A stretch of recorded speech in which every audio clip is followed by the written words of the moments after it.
ಬೆಳಗಾವಿ ಅನ್ನೋದು ಬರೇ ಜಿಲ್ಲೆ ಅಲ್ಲ, ಅದು ಒಂದು ನಮ್ಮ ಶಕ್ತಿ.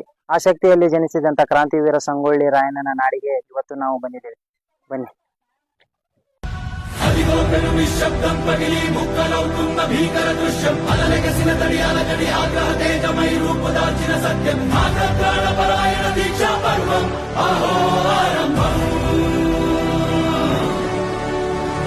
అదిగోతలు నిశ్శబ్దం పగిలి ముక్కలవుతున్న భీకర దృశ్యం అలలెగసిన తడియాల గడి ఆగ్రహ తేజమై రూపుదాల్చిన సత్యం. ಧಾರವಾಡದಿಂದ 45 ಕಿಲೋಮೀಟರ್ ದೂರದಲ್ಲಿರುವ ಈ ಸಂಗೊಳ್ಳಿ ರಾಯಣ್ಣನ ರಾಕ್ ಗಾರ್ಡನ್ಗೆ ಎಲ್ಲರೂ ತಪ್ಪದೇ ಬರಬೇಕು.